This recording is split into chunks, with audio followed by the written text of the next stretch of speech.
Hi, I'm Liz. And I'm Rhea.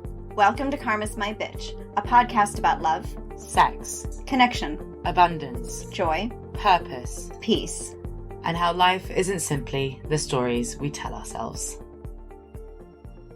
So there is hope. Is there hope? Because I feel like what we've really done here is just ripped apart sex as it stands. So what are we trying to get to? What are we trying to achieve? Mean to rip it apart. I know that we've said before in podcasts and definitely having written in the books that actually sex isn't just the most incredible thing a human can do. It's more than that. It can. Safe to say that it connects us to our divinity. And there's a lot of actually sex is quite a beautifully spiritual thing as well. It can be. And yes. so this is where I'm totally lost and where I want you to explain that better. Because I don't think I fully ever understand it. How is sex a divine act? Other than the fact that it connects us to our divinity. Well, how does it do that? Why does it do that? Well, first, explain the mechanics behind it. Maybe not the mechanics. I was going to say, I don't think you want me to go into the mechanics. You had your own sex ed and sexual experience. But I think I feel bad because I was like, it wasn't, the intention was not to tear apart sex in the previous episodes. It was really just to be able to take such an expanded spiritual lens and perspective that we could sort of begin to understand and see all this sexual dysfunction that's being played out and see it for what it is and why it is. Right? Because otherwise, if you can't really, as we've said before, if you can't really see it from the most expanded perspective, you get locked in the story. And then you keep looping and looping and looping, and you can never heal it. And so effectively, what we were kind of trying to do is just sort of understand it, see it for what it is, hold it, so we could see where our karmic stories play through those. But then also after that, as we've said, when you render something meaningless, you can ascribe new meaning to it. And so this particular episode is, okay, well, if we've rendered this meaningless, as in those old sexual paradigms and stories and dysfunction is part of an old story and not a story we ever really have to play in again, if we can heal our karma and assuage our ego and move beyond, there is something else to live for, if you will. So the first question is, how do you know when you've rendered the old versions of sex meaningless? If you really can listen to yourself, you are not satisfied by anything that you're really playing in when it comes to sex. Like it just gets icky. Okay. Yeah, you wake up and you think, you wake up with somebody next to you and you're like, did I even like you? Do I even know your name? You have those moments of like, this isn't fun anymore. I'm not sure why I'm doing this. Okay. Right? And that doesn't mean you have to stop having sex. It just means it's time to have sex differently. Yeah. It's time to maybe take a step back and examine. Yeah. No, but I'm saying is, how do you know once you've rendered it meaningless? Okay. We have to answer another question before that. I guess that's why I kept saying what I was saying. Because I was like, I can't stop saying this, Rhea. I'm sorry. Like, the train has left the station. I know. And I'm this like, shit's just falling out of my mouth. The question. Well, you can't until you understand the full meaning behind it and why you're doing what you're doing, right? Mm-hmm. And that's what we're trying to really get people to understand. So that's the first stage. Yeah. Understand the meaning behind what you're doing and why you're doing it. Yeah. Yeah, because most people don't. Right? And then by doing that, to a certain age, I start having sex, and then I don't stop having sex until I get married or something. And sometimes it feels good, and sometimes it feels like I'm getting something out of it, and sometimes it feels like I have to. Yeah, or that I wish I hadn't done it all. Yeah. I mean. So once we've looked at that. Yes. And now we can answer that. And you are having the icky feelings. You're like looking at someone going, what the fuck am I doing? That's when it's time to step back and ask these questions. Yes. And so once you've asked these questions and actually maybe looked at it differently or just simply said, you know what, I'm not sure how I was doing it before works for me anymore. I think I've outgrown that. Mm-hmm. Yes. How does one know when you've rendered that meaningless then? When you're on the next day, what is the next day? Well, the moment you wake up and realize that is the moment you are confronting your karma, right? Yeah. And so your karma and all those feelings of not good enough is what needs to be resolved. And then before you can kind of move into that next stage of rendering it meaningless, right? Well, then if my karma, so my sense of good enough is no longer attached to how I approach my sexuality and my expression of my sexuality, then I can really move forward and make it what I want.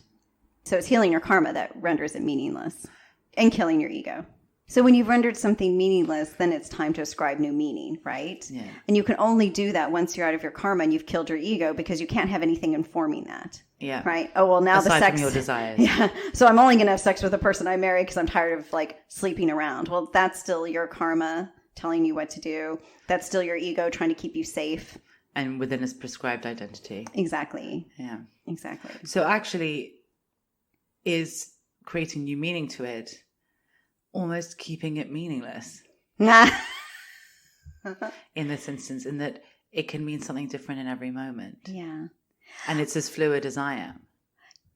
Yes, that's true. But there remains a constant, even if it is somewhat meaningless because it's fluid, if you will, and it's based on how I'm feeling, because you have a constant, right?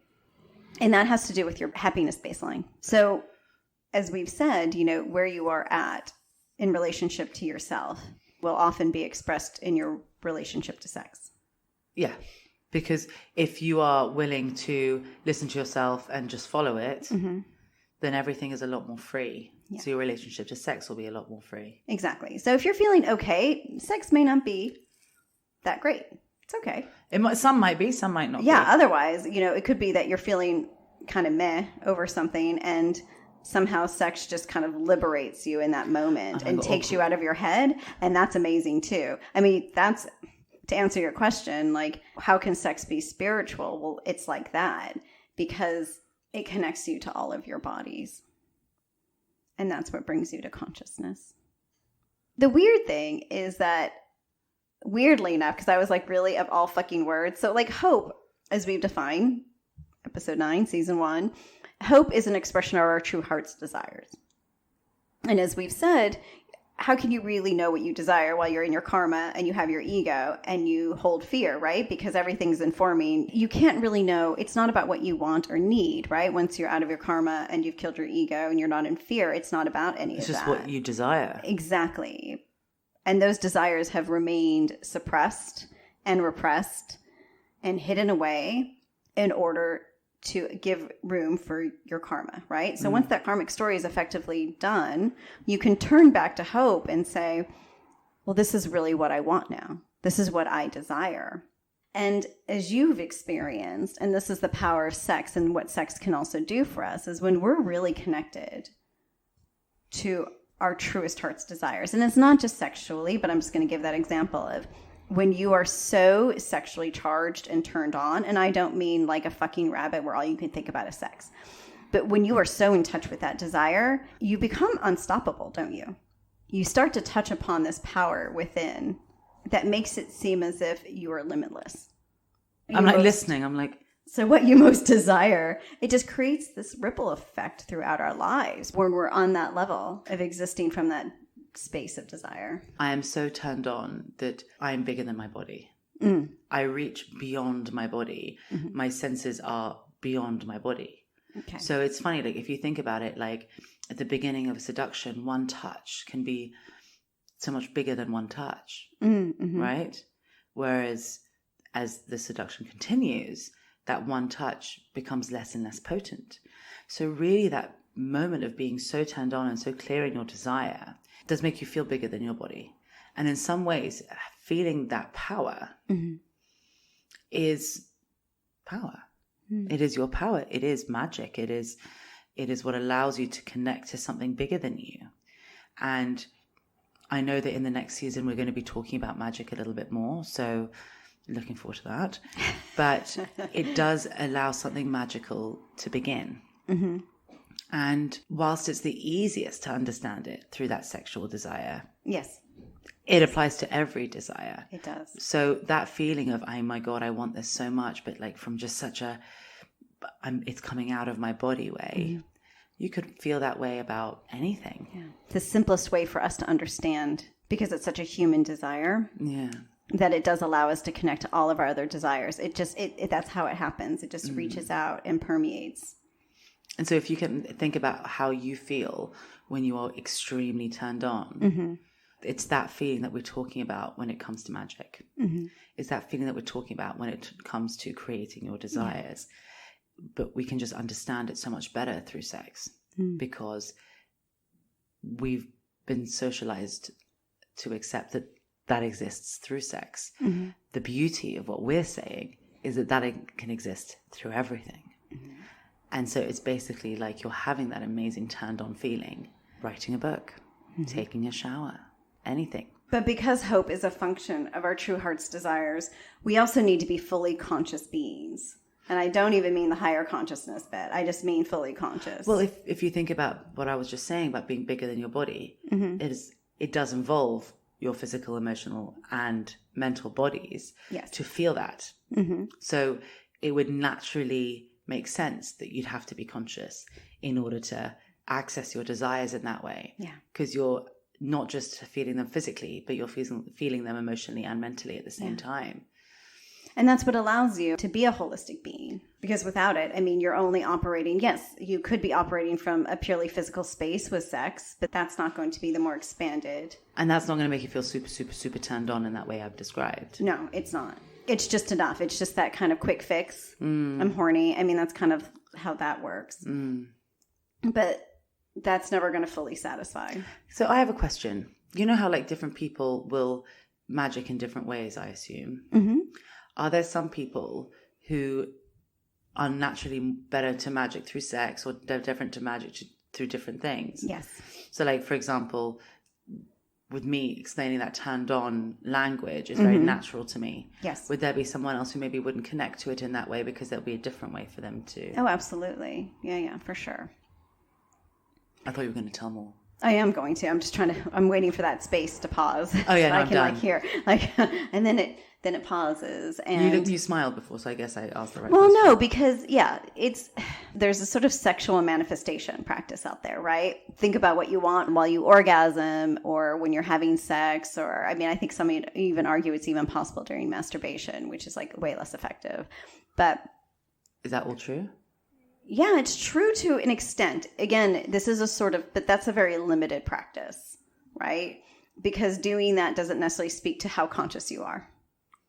Because your ability to magic or quote unquote manifest in that old school way, just remember, manifestation was born out of a need to connect to the law of attraction through separation, right? So it had its function in separation. So that sort of form of manifestation worked because it connected you.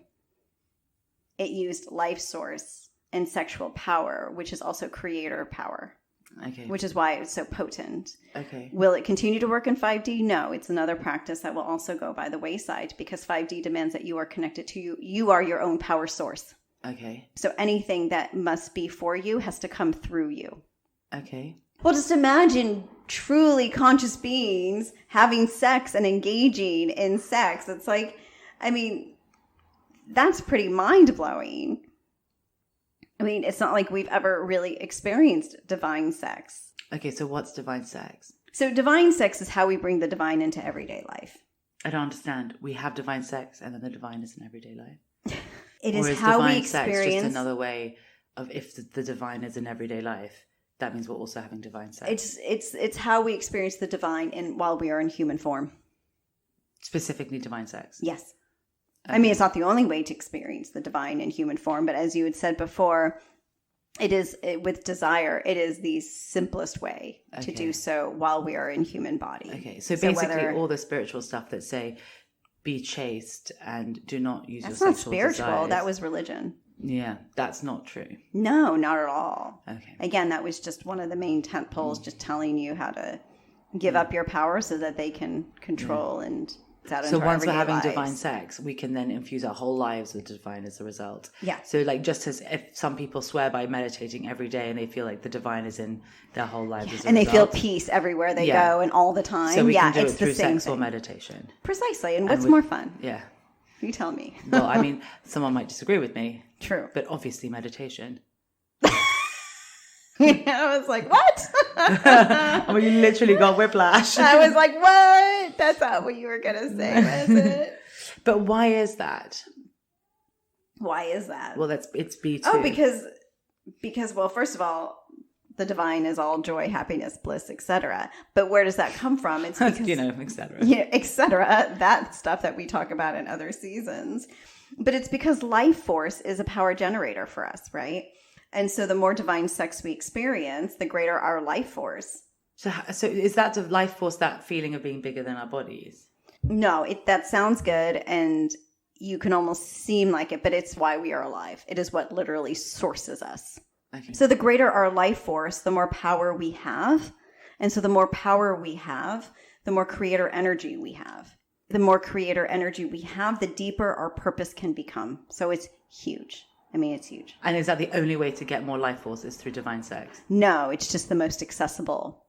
Okay, we could also do the meditation option.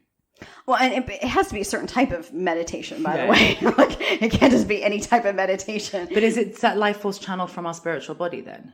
Yes, it allows us to access our spiritual body, which is why sex is so appealing for people, even though they don't understand why. And probably also why it was so controlled for so long, because if really that allowed us to access such power, then no wonder people didn't want us to access it, because it physically gave us magic powers. Yeah. Effectively. Yeah. How cool is that? It's very cool. But you can understand why then we have so many lifetimes of it having become so corrupted and warped that we are where we are, right? So basically we're saying that sex is not what we think it is. Sex is actually a portal to the divine. Yes. Cool.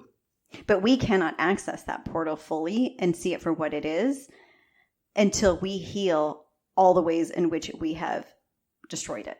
Fine. And wow, this is making me see it in a very different way. Yeah.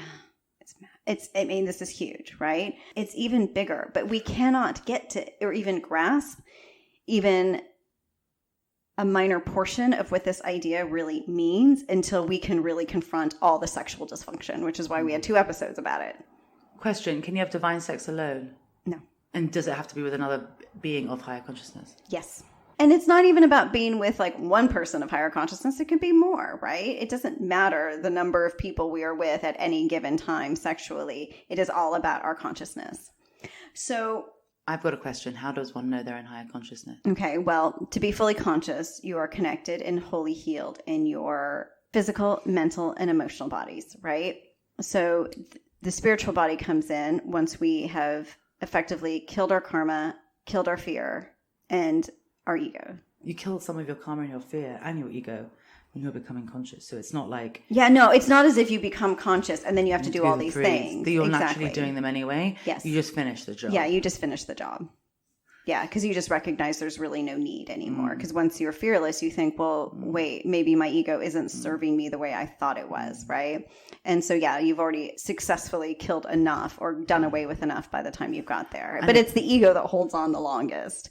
And the ego loves to play games, as we know. So the ego does tend to keep us trapped in this kind of... It keeps us pompous. Yeah. Or pious, depending. Pious to the ego. And actually, now as you say that, it makes perfect sense because... in order for us to have this divine sex, we must recognize that we are divine. Or we must recognize that at least we are tapping into something greater than ourselves in this act, which means we need to be already open to a higher type of consciousness.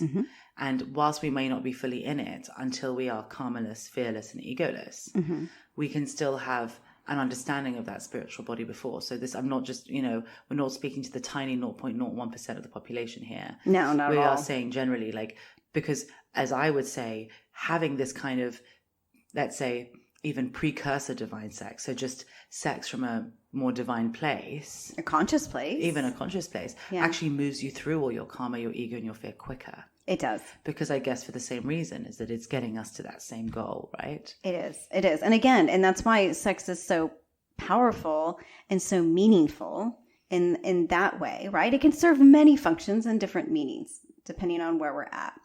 And I know enough people who found that sex was just a great way in which to burn out some of their issues. Because they gained confidence, they gained a different relationship to their bodies, a different relationship to their emotions. There's so much that gets wrapped up that sex releases. The key in this part of the damage that we end up often contributing to is that we tell ourselves then we must have sex in order to heal, right? Which is bullshit also. Yeah. It's about listening to ourselves with regards to sex. That's the healing part. It might be that we don't want to. It might be that we do. And it's about honoring what we actually want to do with sex. That's the bit that matters. It really does. But then I guess my one question that falls from that, and it's weird, I was thinking about it this morning. Okay. What happens if we want to work through some of our issues, through sex? We want to have sex, but we're just maybe not getting enough of it, or we're getting it sporadically. We cannot use sex to heal everything. That doesn't work either, right? Because just because it becomes another crutch, especially as it involves someone else. It becomes a dependent relationship. So if we're not getting it and we're convinced that that's the way to heal, then we need to look at why. And if we're not getting it and we're really upset about it, we also probably need to look at why. Exactly. Because if it's going to serve our healing process, it will come. And what about once we're healed and we want it, but it hasn't come? In short answer, it's because then you're not in flow. The third purpose to divine sex has everything to do with expansion, right? So the more we're experiencing the divine in everyday life, right, where our desires are bringing forth joy, happiness, bliss, and so on, and the more life force we are generating, which brings us to creator energy, which then brings us deeper into our purpose, the more expanded we become. And the more expanded we become, the less of our human waste we experience. And by human waste, I thought this was such an interesting phrase from guidance.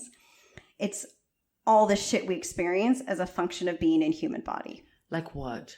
Like paying our bills? Yeah, like all the bullshit of our lives. And right down to our karma, which we say is the shit that happens. So basically, the more joyful sex, let's say before divine sex, you have, the more life force you can access. Mm-hmm. And so therefore, the more creative energy you can access. Yeah. And therefore, the less our life feels so weighed down by the crap. Just as much as we talk about spiritual bypass, for a lot of people, there's sexual bypass. A good portion of my life is spent, being a sexual being. I'm able to also bypass all this human bullshit because, here I am just lost in my sexual desires and needs. And that becomes like a crutch, as you said, right? Yeah, but a good crutch. Could be a very pleasurable one, yes. I wouldn't say a good crutch. But that's the thing, is it like, I know, to quote the song and the episode, but like 2 or 3 or 4 become one. Mm-hmm. It's also a bit like oneness in there as well, right? Like, so you can really feel like, I find what's so interesting, like what is the difference between a male and a female body? Really just a slight energy shift. Everything else is exactly the same.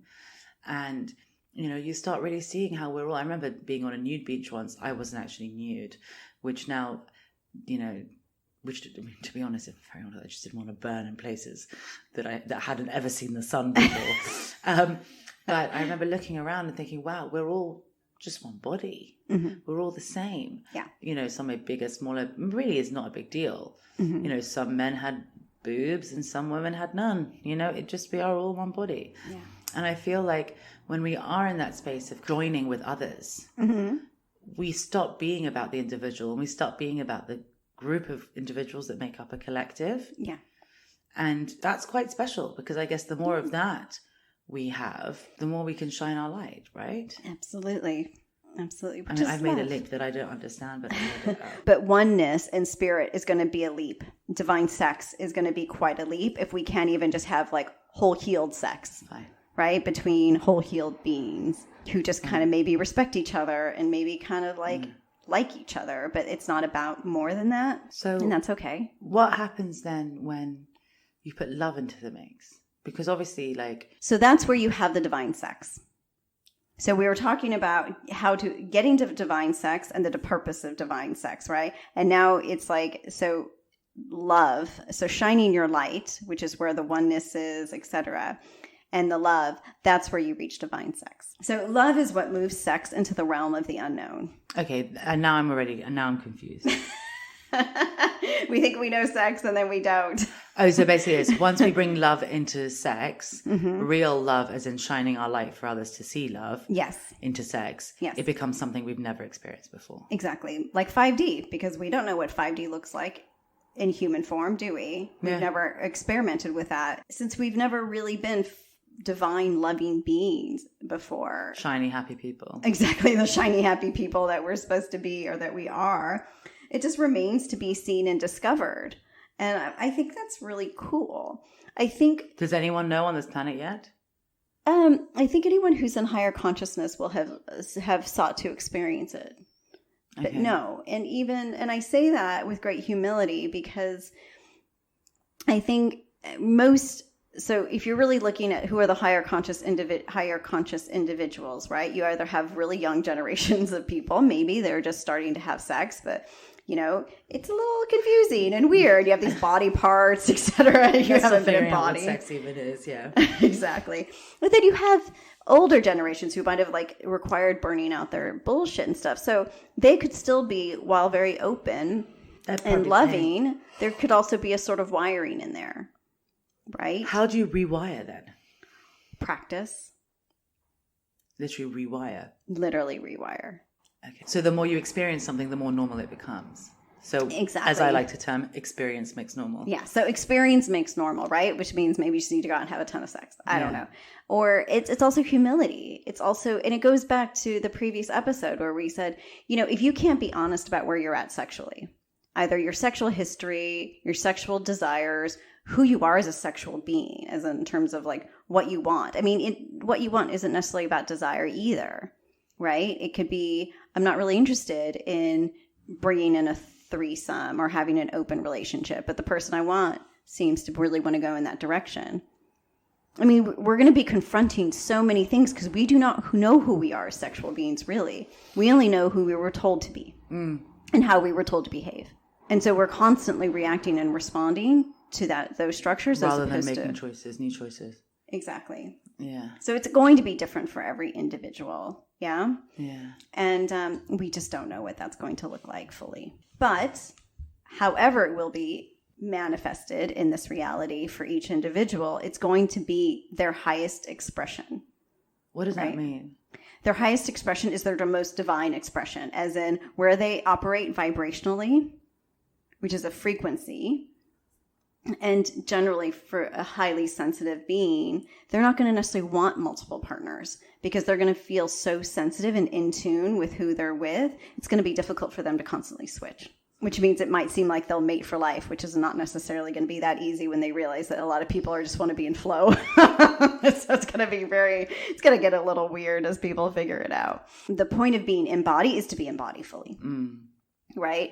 And so simulated sex does not count. You can't connect your physical body, i.e. conscious, if you're not in your physical body doing it. Yeah. Or if you're just doing it with a doll. Because look, I mean, when we talked about growth and evolution before, I always used to think about, cringe or sad. I'd be scared. Because for me, growth and evolution meant pain and suffering and losing things. Yeah. And it took me a long time to fully allow myself to believe that growth and evolution meant more joy, more bliss, more happiness, rather than less. And it took me even longer to understand that because one of the greatest gifts is to be in body. One of the greatest gifts of being in body is having sex. Yeah. That actually becoming a more conscious person, more growing and evolving, doesn't mean less sex. She says with less derision in her voice. I know.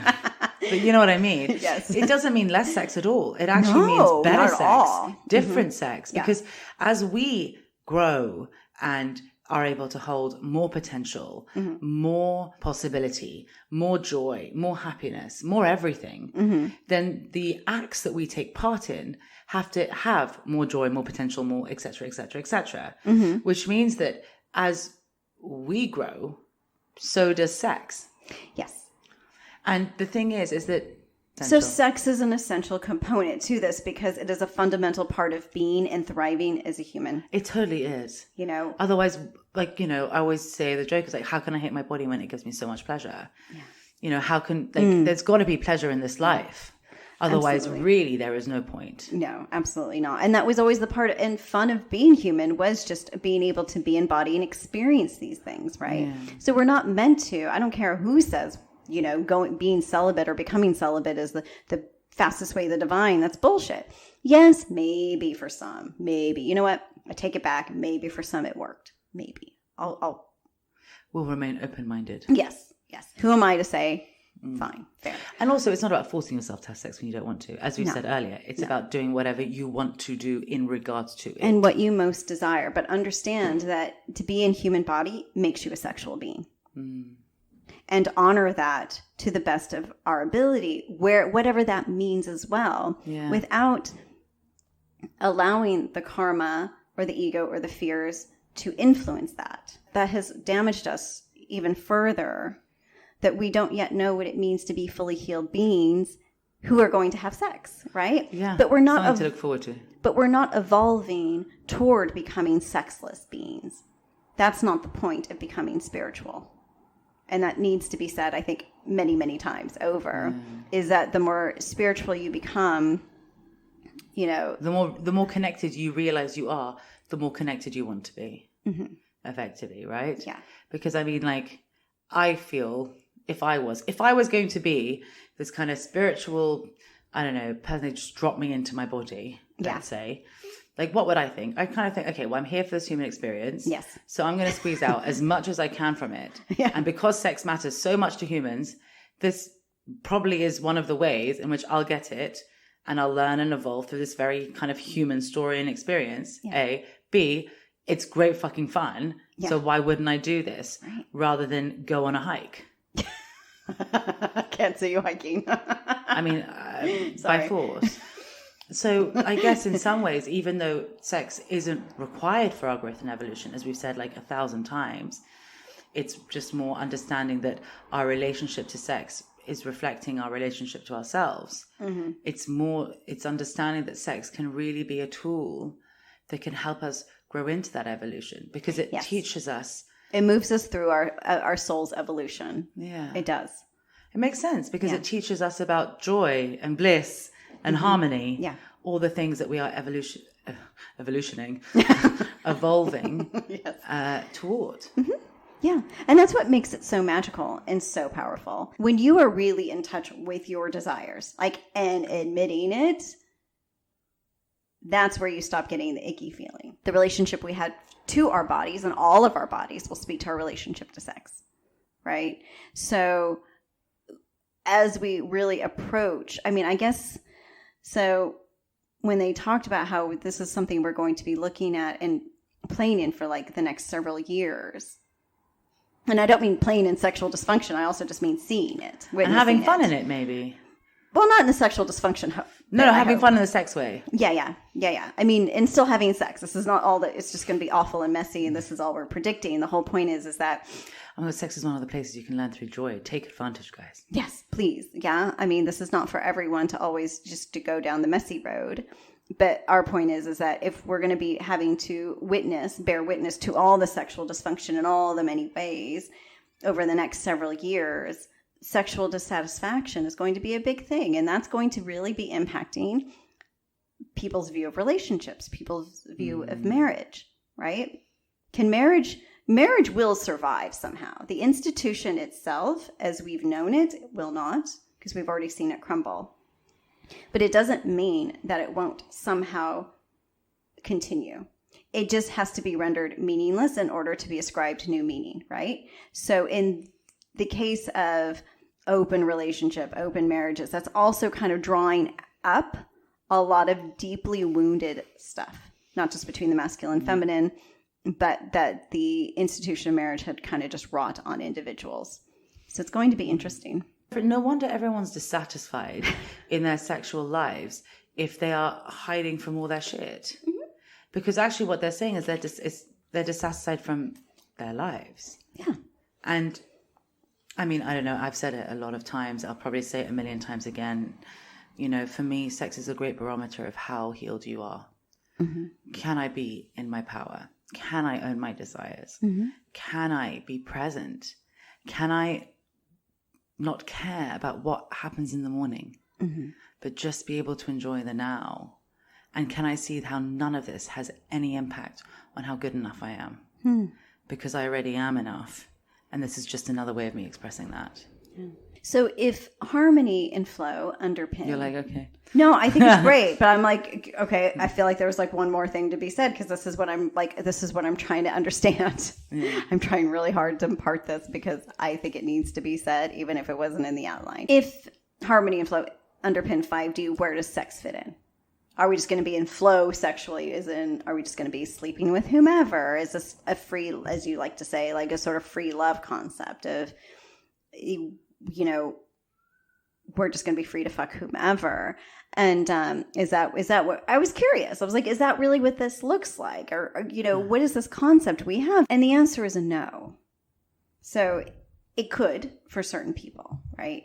But once you are a fully fledged 5D being, as in you've done all your shit and taken care of everything, and you have all that freedom, because freedom, again, is what underpins 5D as well. Ironically, you have nothing to react to. You're free to be whomever.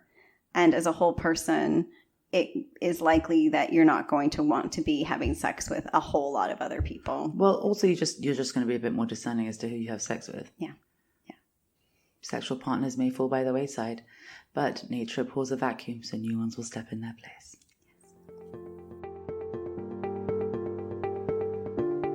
Thank you for listening. For more information, articles, and inspiration, find us at karmasmybitch.com and at karmasmybitch.insta. And if you liked what you heard, please subscribe and leave us a review.